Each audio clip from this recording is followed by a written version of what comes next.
when Benedict Allen and his dog Cashew set out on the adventure of a lifetime. His childhood dream soon becomes a battle to survive.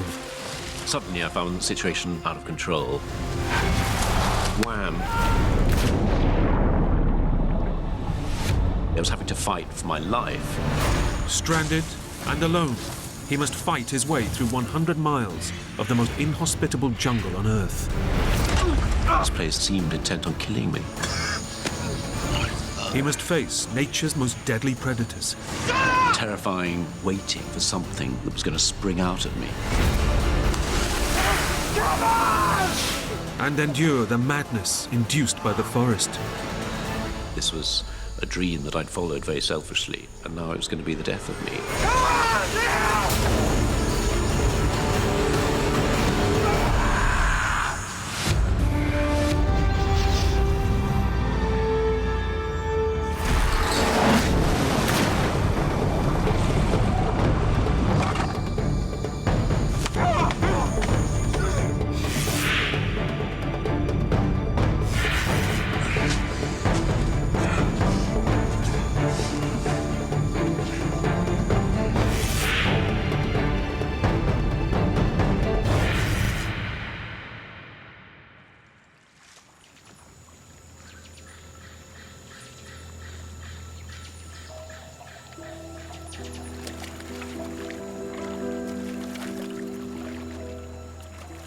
22-year-old Benedict Allen has always been a dreamer, and he's living his biggest dream yet.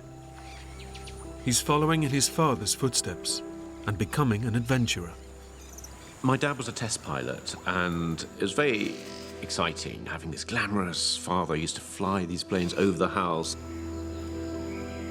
And I just assumed that one day I'd be an adventurer of some sort, just like my dad. I just wanted to be like one of those great explorers like Cook or H.M. Stanley or Livingstone.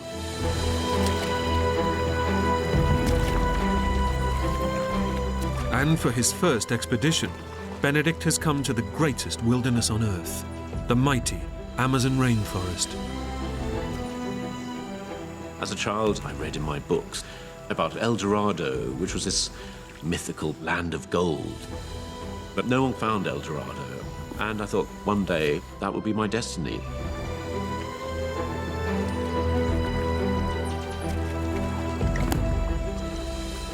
His companion for this epic journey is a stray dog he's befriended along the way. I was lonely, and that dog reminded me of my dogs at home. And I called him Cashew, which was Indian for dog. So he was simply dog to me. But he began to be more than a dog, he began to be my friend. Despite his youthful enthusiasm, this is Benedict's first major adventure. He's attempting to traverse over 1,000 miles of dense, uncharted rainforest. So he's relying heavily on 2 local guides to help him survive. They taught me how to feel comfortable in the forest, which to me was a confusing place.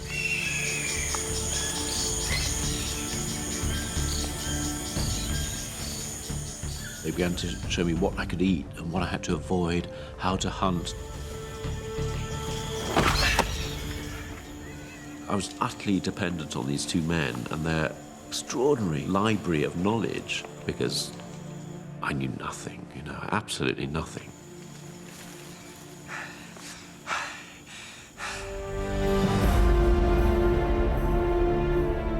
For 3 months, they head deeper into the vast rainforest and are nearing the supposed location of El Dorado, the city of gold. But Benedict has been warned of the dangerous illegal miners that have been drawn here. And there are troubling indications that they are not alone. The signs were ominous from the beginning. The water, just empty cachaça bottles. Cachaça's a sort of cheap rum. There was a sense that there were outsiders in the forest. I'd been warned that these were bank robbers, thieves, people accused of murder. They'd all headed off into the forest because here was a chance of making a quick buck. Despite Benedict's trepidation, they must find a place to camp, as night is falling.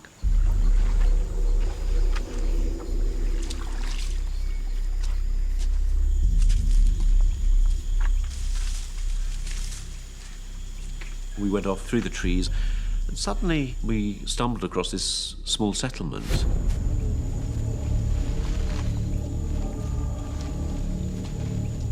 But whereas I was worried, my two Indian guides were absolutely entranced. I remember one of the Indian guides picking up a can opener and wondering what that was.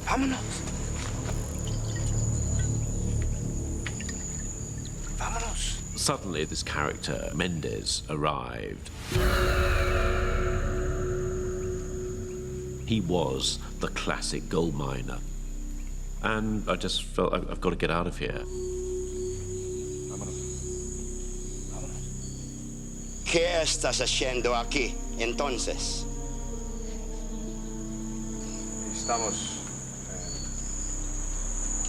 Estamos buscando el Dorado. ¿El Dorado? Estamos viajando al sur por la boca del Amazon. No, mi amigo. Si viajas para allá, muy peligroso. Los rápidos están lucidos, pero puede ayudarte. Mendez said to me, look, I'll be your guide. I'll take you down the river towards El Dorado. Furthermore, I know a track. You'll be able to walk from the river to the outside world. ¿Está bien? Divertimos. And I thought, well, maybe I've misjudged this gold miner. Maybe he isn't that bad. But I thought I should go along with this plan. I'll be heading in the right direction at least. Bien.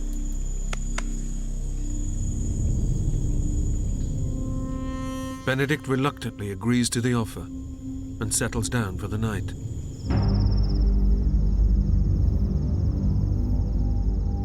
But as the night wears on, he has a growing sense that all is not what it seems. That night, I woke up in my hammock feeling that something was wrong. Just an uneasy feeling, and I remember thinking, I've got to check on things.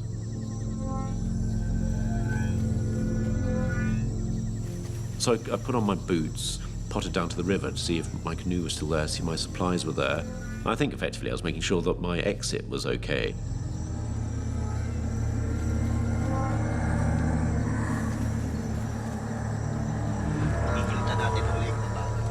And I heard this conversation going on between Eduardo and Mendez, and they were discussing me. They were saying, why don't we go and slit his throat right now? Porque no rajamos la garganta ahora. Los indios que tendrán problemas si lo matamos. No. A ellos le dan igual. I had a rising sense of fear, and adrenaline began thumping in my ears. Venga. Lo hacemos ahora. ¿Quién va a ser? No lo haré cuando está durmiendo. And I realized I'm just going to be killed. These are my last moments alive. I just thought, go, I have to run, get out of here. Gathered my hammock together, my mosquito net, ran to the canoe. And suddenly, I was in the darkness in my canoe with my dog. And with his loyal friend Cashew, Benedict makes it away from danger. My first thought was relief. Then I had this terrible, dawning realization that I wasn't safe at all. I was surrounded by forest. It was the middle of the night, and I was very, very alone.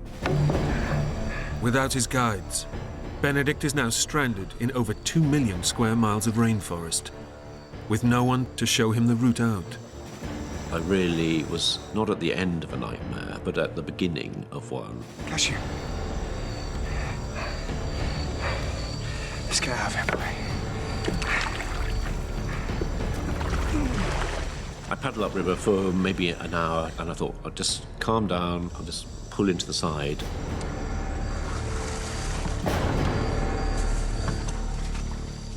Made a little camp and thought, I've got to come to terms with this new situation. And the situation was, my childhood dreams were over. And I felt, I've got to get out of here, got to get out of here. And there was blood pounding through my head. I did not know what was out there in the forest. And I didn't know myself, really. I didn't know whether I had it in me to survive.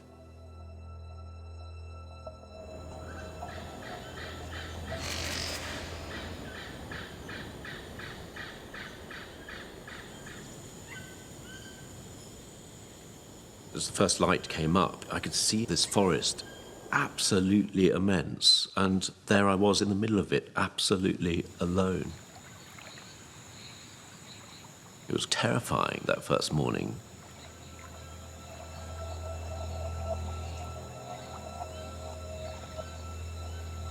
But after a little while, I thought, no, come on, pull yourself together. It's the first day. So I began looking at my supplies, trying to work out whether I had enough to get me out of the forest. Good boy. And by Benedict's estimations, he has enough rice, sugar and dried meat to last him approximately 2 weeks. And he has a mosquito net, a machete and a survival kit. All the basics he needs to stay alive. If I wanted to see my mum and dad again, I was going to have to take a chance on finding a trail out of the forest, and that's the option that seemed to be the only sensible one. But Benedict knows that searching for a route out of the forest means heading off into completely uncharted waters.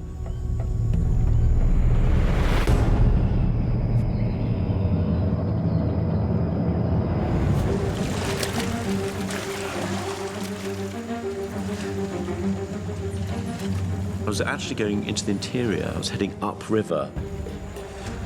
So for the moment, until I found that trail, I was heading into oblivion.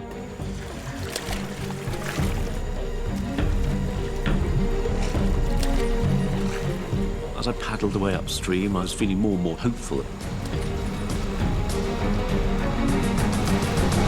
Then, suddenly, there were rapids.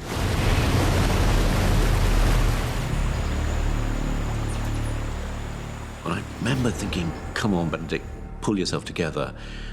You've got to get out of here. Spent a lot of time dragging the canoe through the rapids.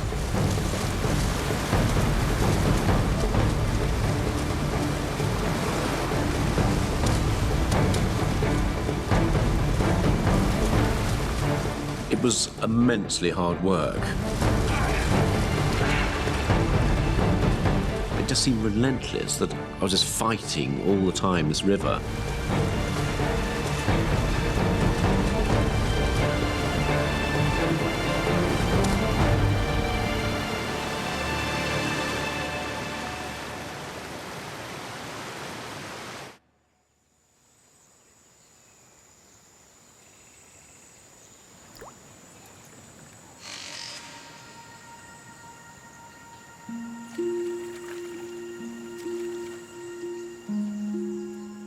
After 3 days on the river, fighting countless sets of rapids, the harsh reality is sinking in for Benedict.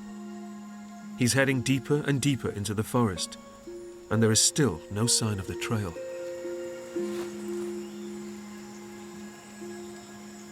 By the third day, all my early enthusiasm had drained away. I kept on thinking, how many rapids are there? They weren't marked on any map. It just seemed relentless.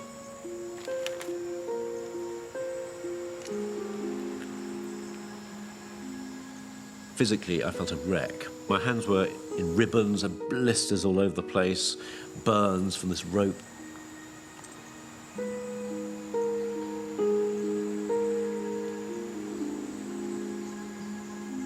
The big question mark was how long I could keep on going, and it wasn't that I was running out of food, I was just running out of belief in myself.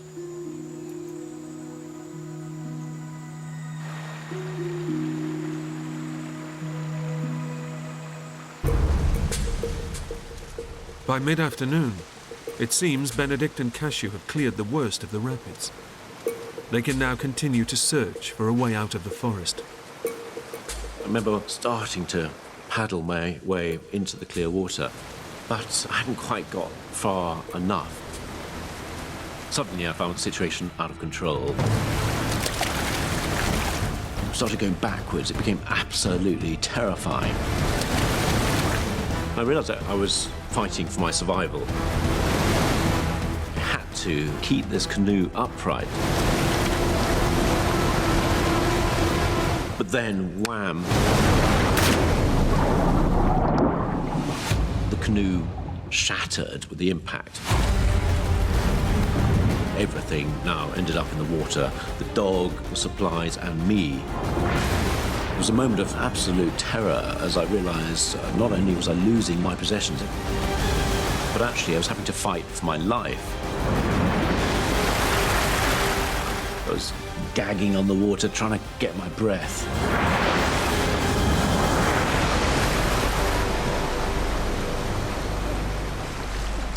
Finally got some purchase and waded my way towards the riverbank.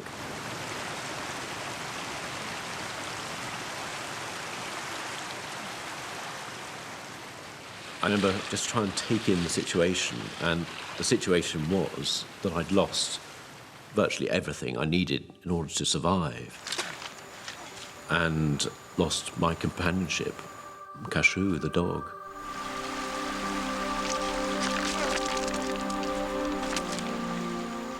Yeah, it was a sad moment just because he was my friend, my companionship. He was everything to me. And as Benedict sits on the riverbank, he realizes that along with Cashew, his hopes of survival are slowly drifting away.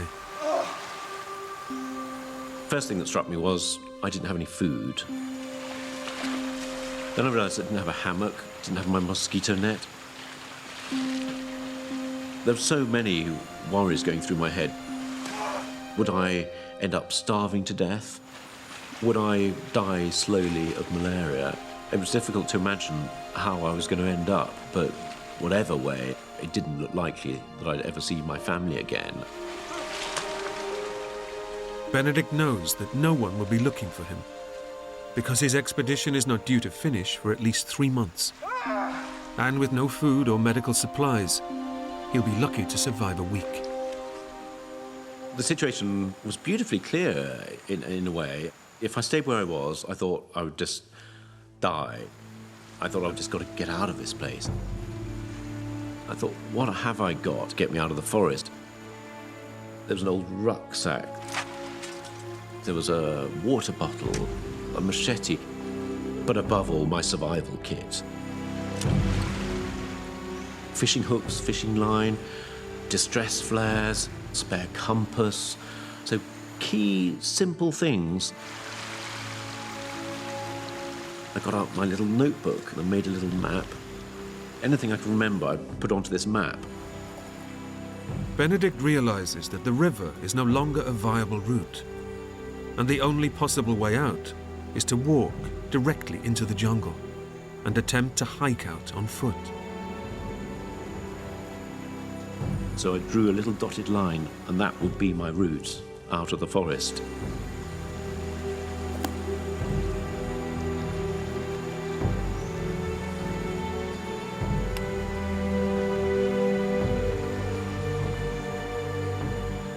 And it was a huge, huge moment as I walked away from the sunlight into the unknown.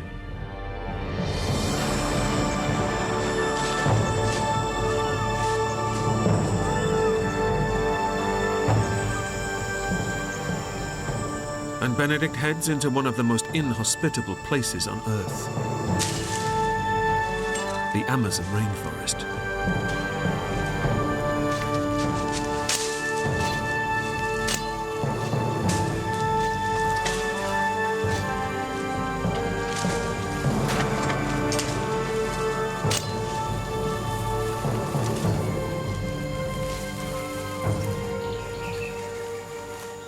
The forest that I saw seemed a very different forest from what I'd remembered. very, very thick, difficult to get through. And so I thought, I've got to keep absolutely clear about what I'm meant to be doing.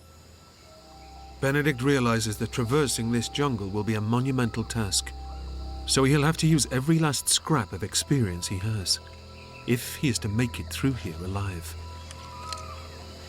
And I reckon I walked absolutely straight, maybe 100 miles. That would take me to the outside world. So I thought, I'm going to count every single pace. When I got to 100 paces, I made a little notch in a stick. And that way, I'd know that I was nearer help.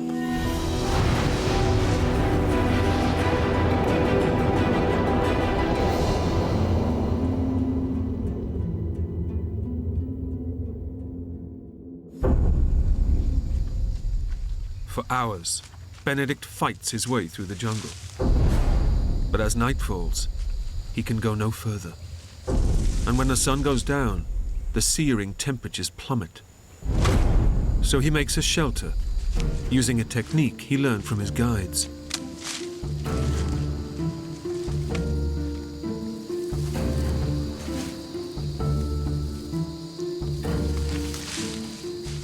I thought, oh, it doesn't look too bad, really. I felt a little bit of pride.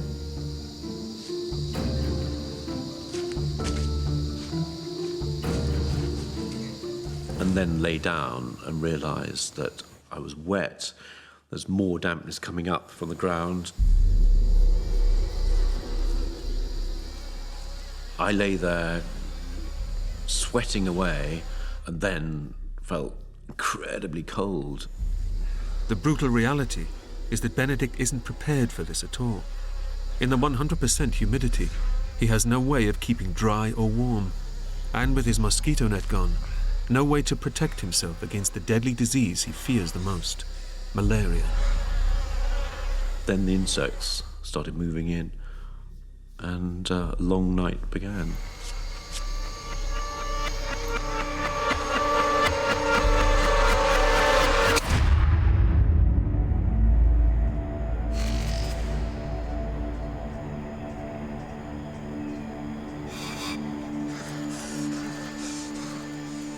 I was feeling absolutely terrible, wrung out, because I'd been awake all night with the insects.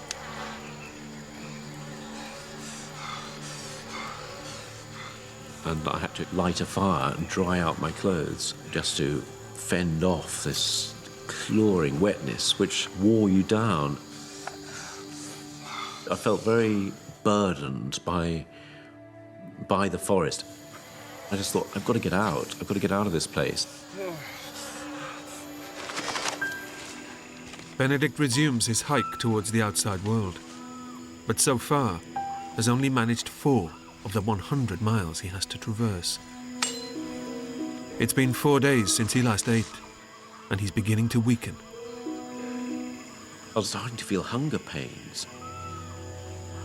And I knew that unless I sorted out some sort of way of getting food, I was just going to die of starvation. I started to think how I could get nourishment from this place that seemed intent on killing me.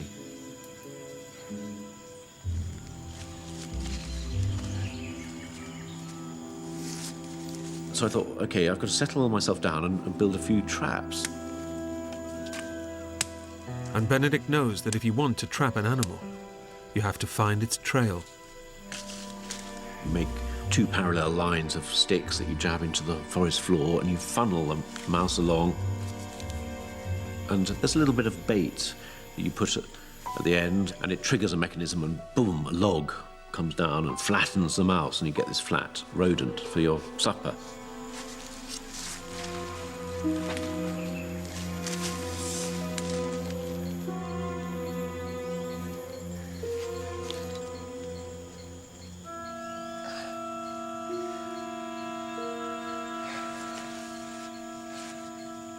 It's so time-consuming to even fashion these things, but waiting for an animal to come along, I found absolutely exasperating.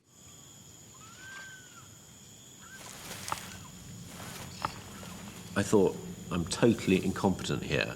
I don't belong in the forest, and furthermore, the forest seems to know it. It's almost like I'd been found out.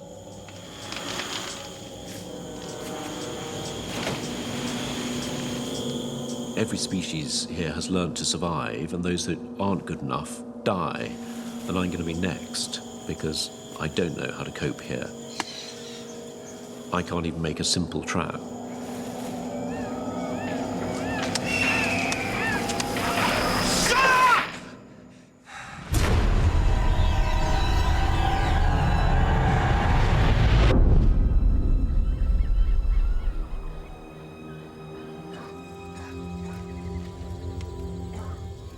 I began to dread every evening. It was a question of trying to light fires, and I had to find water to boil so I could drink it.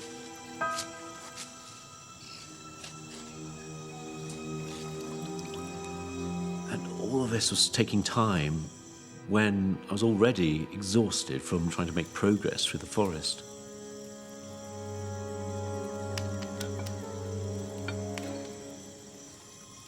I used to dread the loneliness of night and wish for the morning again, but in the morning, no relief.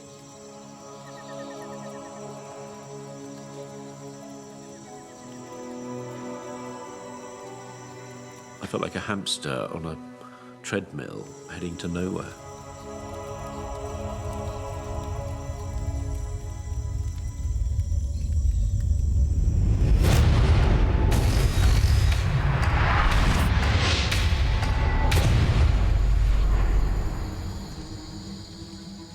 Benedict has managed to fight his way through 25 miles of jungle, a mere quarter of the distance he believes he needs to travel to reach the outside world.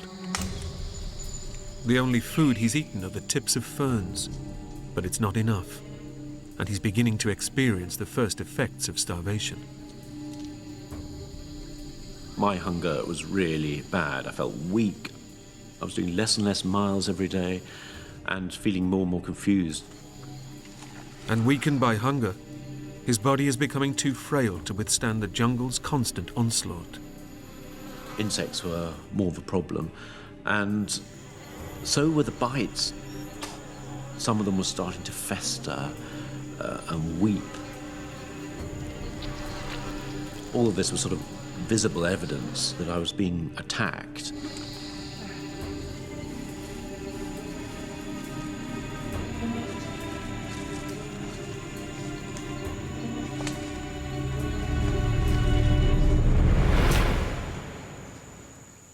And suddenly, there was a palm tree.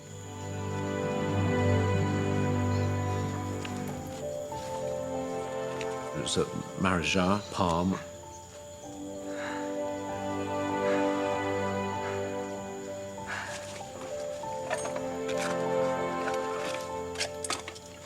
And I remembered how my guides had taken the berries and they'd made a wonderful purple mush. Suddenly I had all the energy in the world because I saw hope now.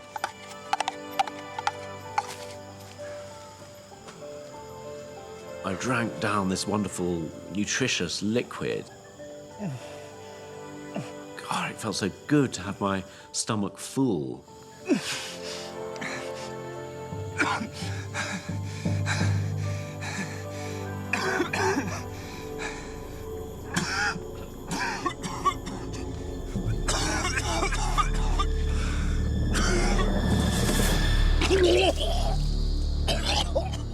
Benedict is so weak that his stomach is unable to digest this rich berry pulp.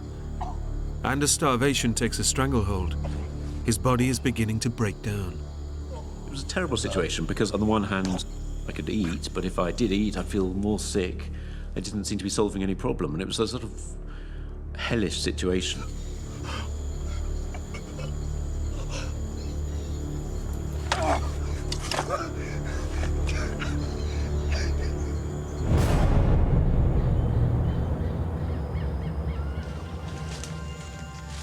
Despite his sickness, Benedict pushes onwards, but he's getting weaker by the hour, and it's not just the result of malnutrition.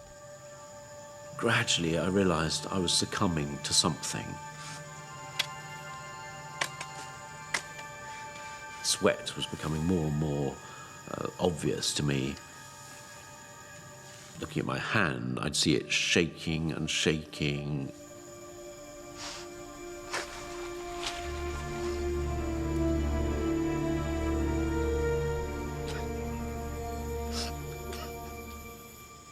I was sinking into a delusional state because I wasn't able to control my thoughts. After almost 2 weeks of relentless attack, Benedict has finally succumbed to his biggest fear.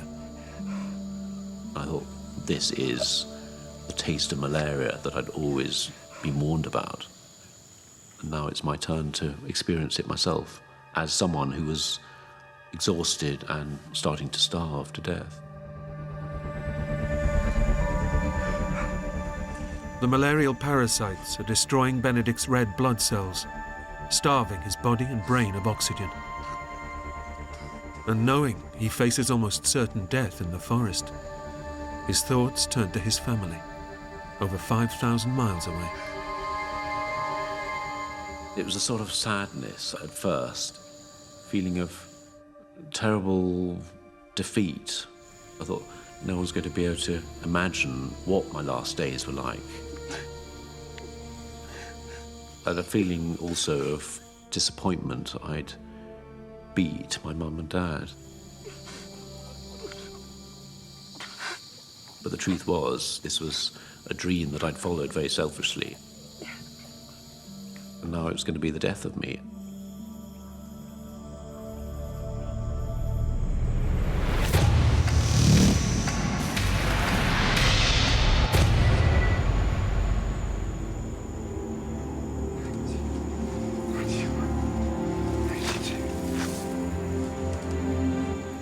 As the fever began to kick in, my progress became even slower, and it was becoming a fight just to put one foot in front of the other.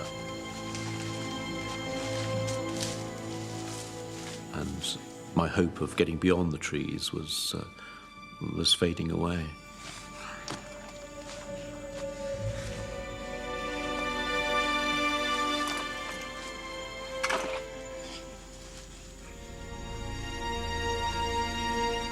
Suddenly, I had this feeling that there was something out there, as if something was stalking me. And I thought, come on, Benedict, keep control, you're losing it, you're losing it. Suddenly, I heard this rustle,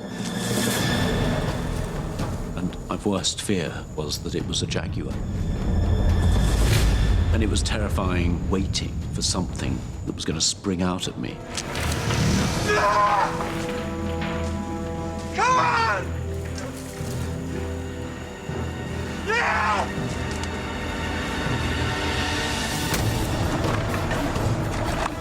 I fired off a couple of distress flares.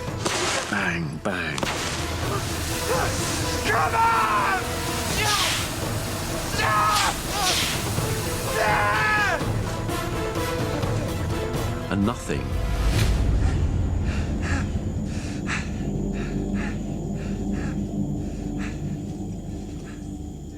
And then I heard a whimpering sound.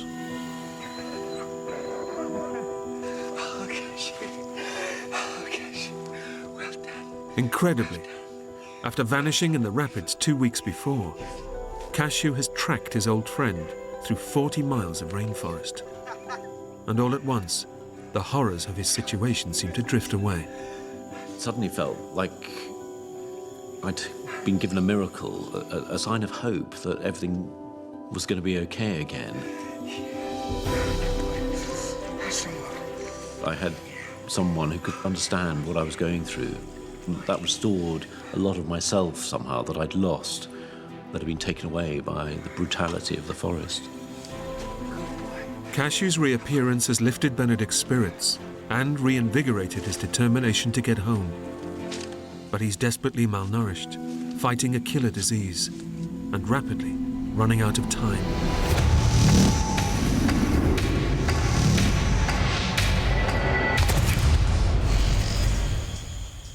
Now, I was 3 weeks into this trek, 3 weeks of really hardly eating anything.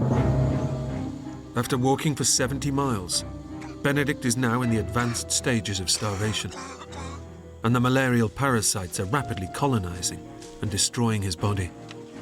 He knows that his condition is reaching critical. And I was so aware that I was running out of time. Cashew seemed to be lagging more and more behind.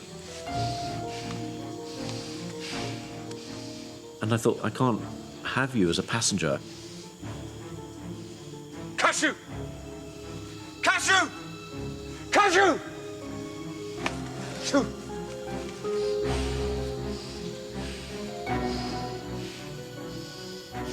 I began to think, hold on, there's all this flesh on you.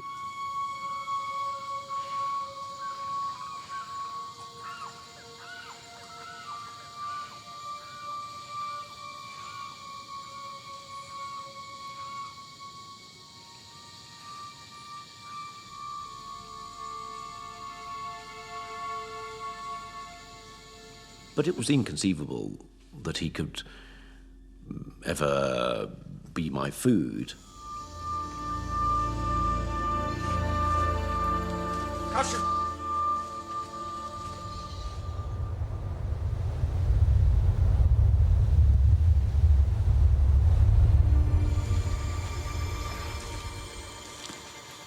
As the day wore on, I began pining for water, and I realized I wasn't just starving, I was dehydrated. Benedict's life is now hanging in the balance. The combined effects of starvation and malaria mean that he must take on more and more fluid, but it's becoming ever harder to find. And whereas a normal person can last 3 days without water, in his condition, he won't last 24 hours. I was desperately licking leaves, I was licking stones just to get a bit of water into my system, just to sustain myself.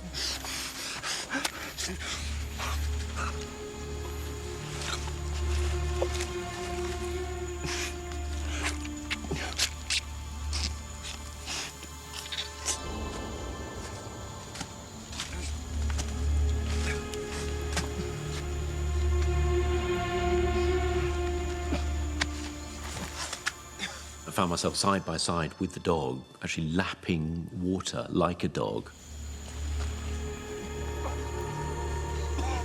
I thought the animal in me is coming out in order to persevere.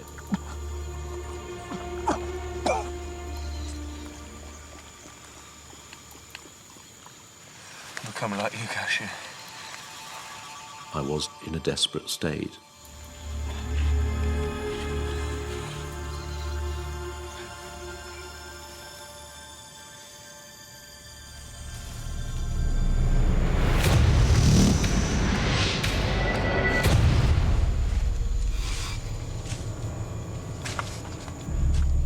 By now, it was almost impossible just to keep on walking.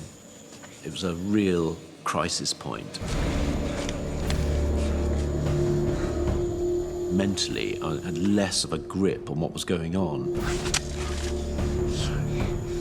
Where I was, whether it was day or night, what was happening, what was in my imagination. It was very, very clear that I had less and less sense of who I was. By now, Benedict is so emaciated, and the malaria is so advanced, his brain is beginning to shut down. And as his clarity and sense of self dissolves, he knows that his death is creeping ever closer. I was in blind terror, really, that these were my last sane hours. I write repeatedly, no need to die, no need to die, no need to die. And Benedict realizes that unless he eats immediately, this could very well be his last day alive. One way or another, the moment came when I just thought, this is it, this is the day. The day when I can actually gather myself together, pick up my machete and kill the dog. Without the nutrition that Cashew will provide, Benedict is a dead man. He now has no choice but to kill his only friend. It felt like I was an executioner at this stage. But I remember this terrible cowardness of walking up behind it, knowing I couldn't actually face killing the dog in front.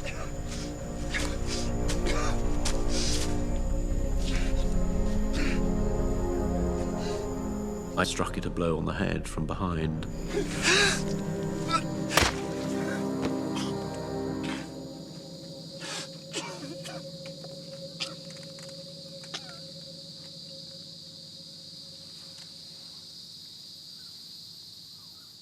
Suddenly, there was a way out of this hell.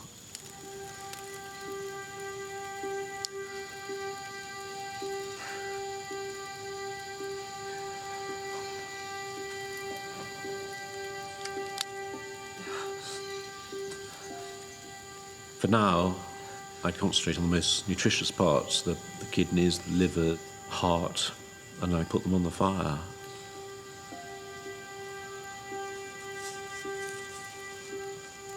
I just sort of quietly ate them, and rather sorrowfully, actually.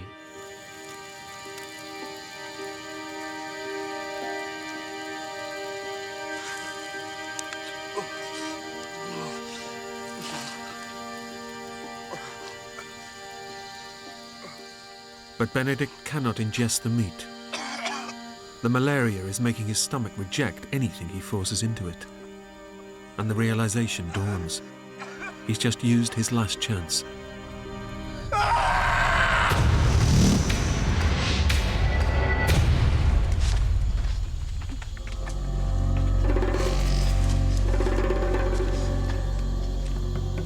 When I thought it couldn't get any worse, it did get worse. I lay on the forest floor, racked by pain. My liver, my kidneys were being attacked. I was fighting just to keep myself sane. Benedict's malaria has now reached the final and fatal stage. The parasites are aggressively multiplying and destroying his vital organs, causing his body to collapse. Within 24 hours, he will experience first coma, then death. This was the moment when it could all end very, very quickly.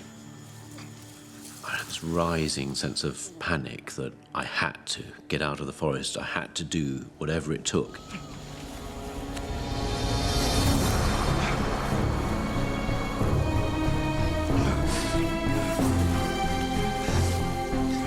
Whatever happened, I had to keep moving.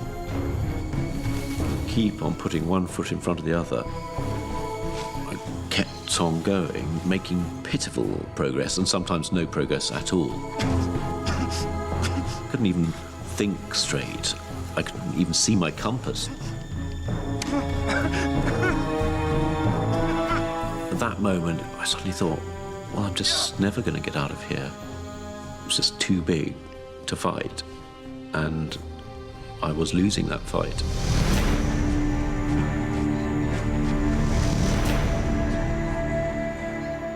Benedict simply cannot go on. He's just too weak, too ravaged by disease. It was a terribly lonely moment, thinking this is the end.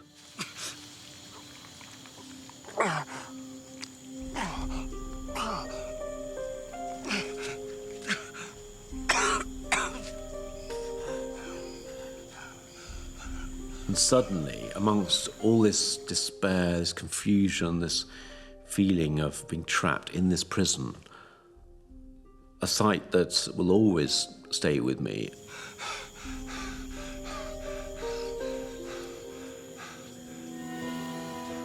I saw this cut branch.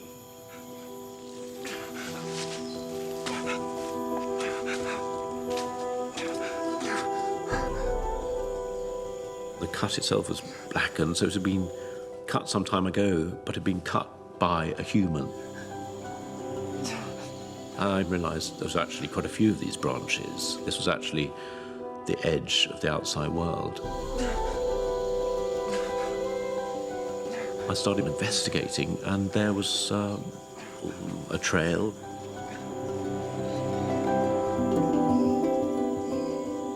And then extraordinary thing of just seeing daylight, and it's still emotional to me, just this reconnection with the outside world.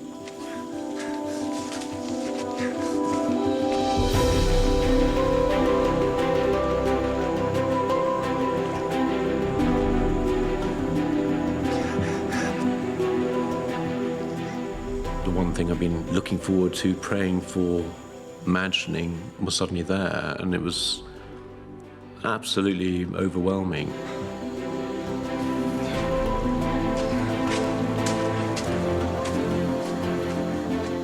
And I found myself in the back of a garden.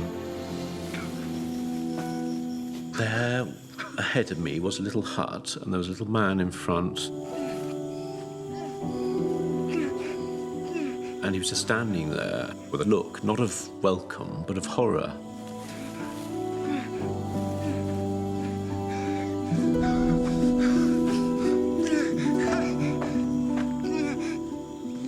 And that was my last memory.